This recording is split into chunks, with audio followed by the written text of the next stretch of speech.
Hola, mi nombre es Karina González y la película elegida por nuestro equipo para el siguiente trabajo fue Inocencia Interrumpida. Esta película está basada en un libro autobiográfico de la escritora Susan Kaysen, en las que se relata sus experiencias como paciente en un hospital psiquiátrico. La protagonista es una adolescente de 18 años que, tras ser encontrada por sus padres en un intento de suicidio, es llevada a un centro psiquiátrico por recomendación de un psiquiatra amigo del padre. Cuando el psiquiatra les da el presunto diagnóstico, que es trastorno límite, la madre busca las causas de esta patología y recuerda un episodio cuando Susan tenía 6 meses, que tiene un accidente doméstico. Al rodar por su cuna se quiebra la pierna izquierda y, en vez de seguir las indicaciones médicas, que era enyesar a la bebé, los padres, por cumplir con un compromiso social, amarran a la bebé a una tabla y la llevan en un viaje en automóvil durante 6.400 kilómetros. Esto nos llevó a pensar si hay alguna similitud con el caso Schreber, cuando el padre también amarra a su hijo con diferentes artefactos ortopédicos. En el paso por este centro psiquiátrico, donde ella es internada, entra con una actitud negativa y empieza a explorar diferentes relaciones humanas desde diferentes formas. Si hablamos de la historia clínica, podemos decir que el motivo de la consulta fue este intento de suicidio y que, al ser derivada por el psiquiatra, los diferentes síntomas que observa son una angustia crónica, no distingue ni reconoce emociones, confunde realidad con fantasía, siente un enorme vacío, un miedo al abandono.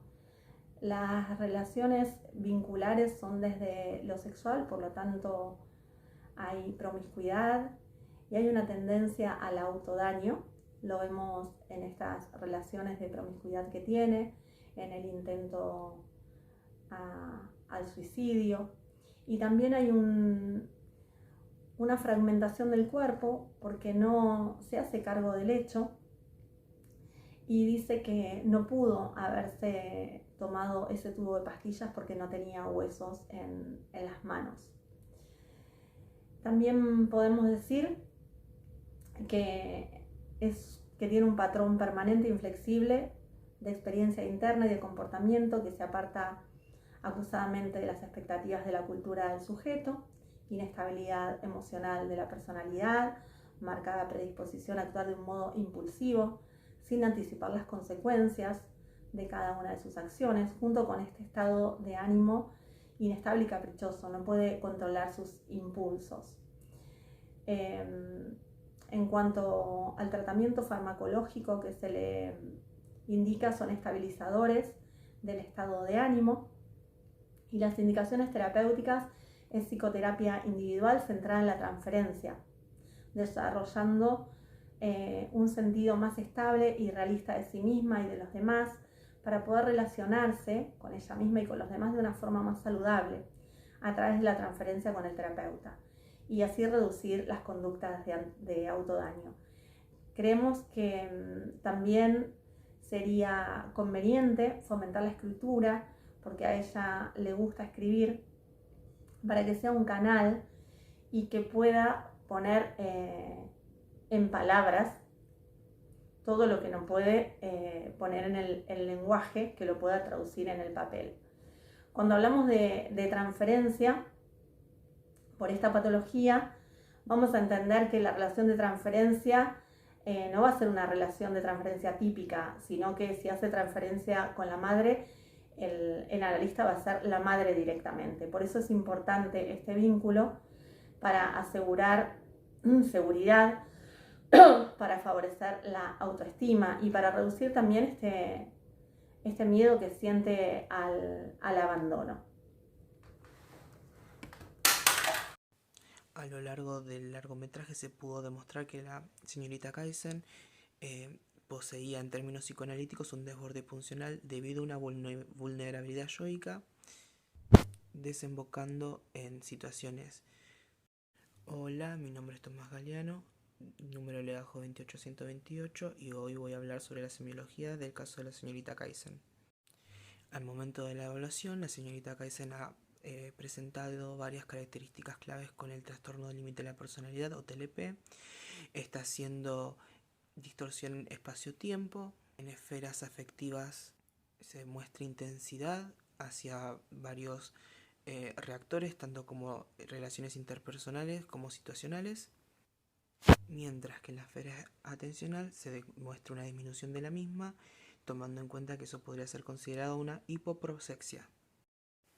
A lo largo del largometraje, la señorita Kaisen ha demostrado tener un desborde funcional en términos psicoanalíticos. Esto es devenido a una vulnerabilidad yoica.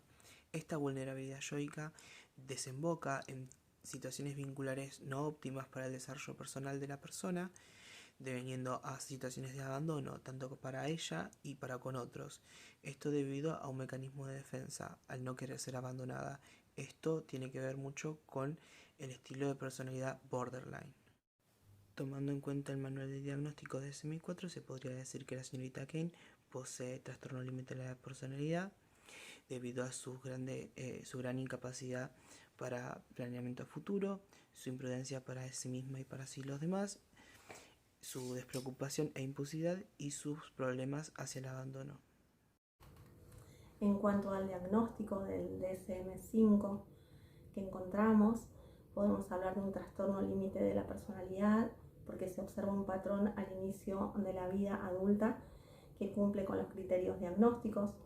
Los mismos que observamos son esfuerzos desesperados para evitar el desamparo real o imaginado, patrón de relaciones interpersonales inestables, intensas, que se caracteriza por una alternancia entre los extremos de idealización y de evaluación. Acá también lo podemos relacionar con el mecanismo de negación y de excisión, en esto de los polos opuestos, la excesiva bondad en una persona o en un hecho y la excesiva maldad.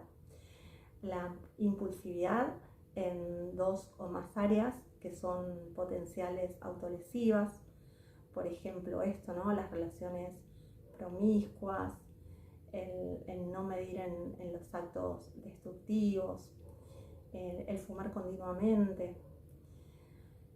comportamiento, actitud o amenazas recurrentes de suicidio o comportamiento de automutilación y se observa en este intento de suicidio.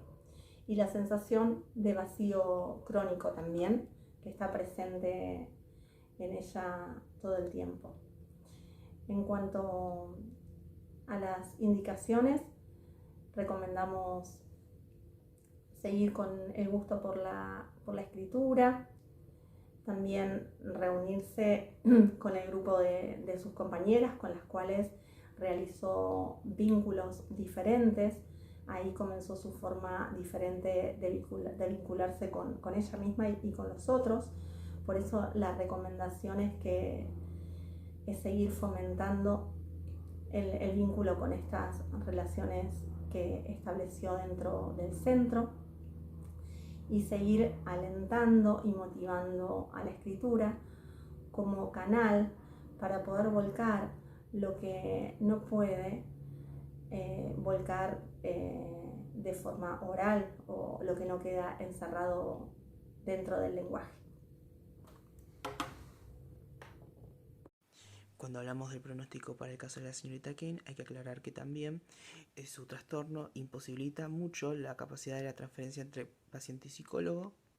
Este debería ser tratado rigurosamente con confianza debido a la vulnerabilidad yoica y su incapacidad para relacionarse con personas de manera vincular y efectiva. teniendo en cuenta que hay que trabajar con los métodos que han funcionado antes, entre que eso es terapia en pareja o grupal, y también utilizar el modo de escritura para poder expresar lo inconsciente. Un enfoque terapéutico que ayude a la señorita Ken a enfrentar sus problemas emocionales en esferas afectivas y atencionales es necesario para su bienestar a largo plazo.